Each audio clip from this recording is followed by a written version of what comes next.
जय जगन्नाथ हर हर महादेव। आज आम डिस्कसन करवा घर कौ जगार मयूरपर रखिले टंका पैसा आपन को केवे अभाव देखा ना। वास्तुशास्त्र अनुसार घरे मयूरपर रखा अत्यंत शुभ होता है। जो स्थान में मयूरपर रही है से स्थान में नकारात्मक शक्ति बास कर न था। वास्तुशास्त्र अनुसार घरे धन संपत्तिर अधिक समृद्धि होता है, कारण यह घर वास्तुदोष को दूर करता। मात्र घरे मयूरपर रखा समय किसी विशेष नियम मानिबा उचित, जहाँकि वास्तुशास्त्र कहुई। प्राचीन पुराण में मयूर विशेष महत्व रही। यह अनेक तांत्रिक प्रक्रिया व्यवहार कराए। आयुर्वेद में अनेक रोगरू बर्तवाई मयूरपर व्यवहार कराए। मयूरपर द्वारा घर नकारात्मक शक्ति नष्ट होता है। प्राचीन काल में संध्या नामक एक असुर बध मयूर ही करथिला, कारण मयूरपर सब देवादेवी विद्यमान होते एवं मयूर संध्या असुर बध करथिला। सेठू ही मयूरपर आहरी अधिक महत्व रही आसी। स्वयं श्रीकृष्णकर कालसर्प दोष थिबारु माता यशोदा सर्वदा श्रीकृष्ण मथारे मयूरपर लगाउथिले। यह व्यतीत भगवान श्रीकृष्ण अनुଯାयी मयूर सुख शांति प्रेमर प्रतीक अटे। माता लक्ष्मी को मयूरपर अत्यंत प्रिय अटे। तेणु माता लक्ष्मी मयूरपर अर्पित कले माँ लक्ष्मी खूब शीघ्र प्रसन्न होती। घरे अनेक किछि वस्तु एपरि रही जहाद्वारा घरे नकारात्मक शक्ति होता है। एथिपाई घर मुख्य द्वार पाखर 3टी मयूरपर को लगाई देवा उचित।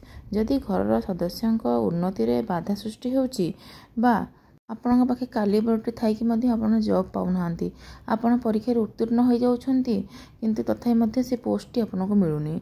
एमती बहुत किछि काम आपण करिपारिबार सामर्थ्य आपण पाखे अछि किंतु आपण से काम करि पारुना।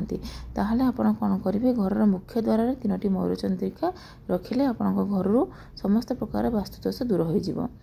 तापरे घर सदस्यों उपर ग्रहर प्रभाव रही मयूर पर गंगा जल छिंची समस्त नजर ठारू आपण लुचाई रखिपारे। घर कौन व्यक्ति कि छोट पिला उपर नजर दोष पड़े राति शोवा समय से ही व्यक्ति किंबा पिलार तकिया तले एक मयूर पर रखी आगामी दिन जल प्रवाहित कर दिंतु। हेले आपणकर पिलार जदि पिलार बा से लोकर जदि कौन नजर लगी ताहले सेरा निश्चित भाव दूर हो।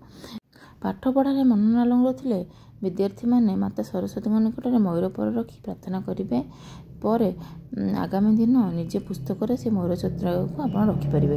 यह द्वारा पाठ पढ़ार एकाग्रता वृद्धि हो एवं माता सरस्वती कृपा आपण सब लगी रहिबो। शत्रु शक्ति ठारू मुक्ति पाई सकाळु मयूरपर हनुमानंकर सिंदूर लगाई प्रवाहित कले आपण को शत्रुपीड़ मुक्ति मिल।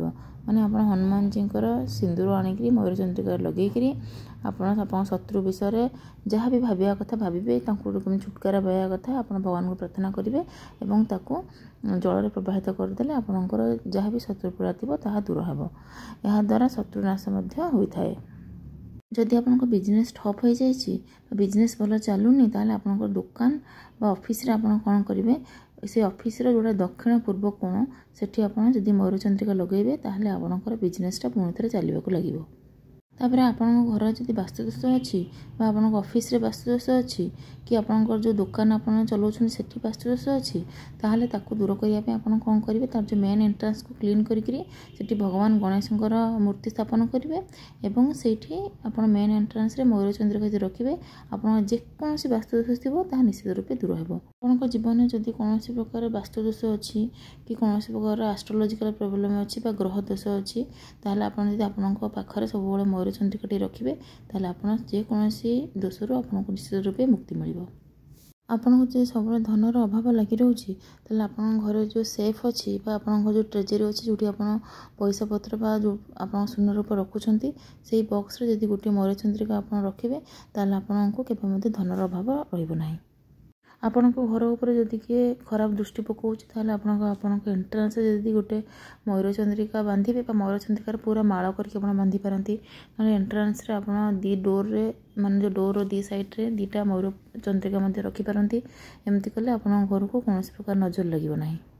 आजिकल आपने देखिथे बहुत लोग डिप्रेशन एंजाइटी शिकार होती अजथा चिंता कर वृथा चिंता कर माने जो जिनसर किसी मूल्य ना जो जिनस आपको कौन प्रकार भी आफेक्ट पकई पार ना आप से विषय में अननेसेसरी चिंता कर तो ये लोग कौन करेंगे निज पाखे निज पर्स गोटे मयूरचंद्रिका रखिए ताहले से कौन से प्रकार एंजाइटी कि डिप्रेशन केबे हेनी और जदि होती दूर हो आज भिडियोटी एतिक रहा पुणी देखा गोटे नुआ भिडियो जय जगन्नाथ हर हर महादेव।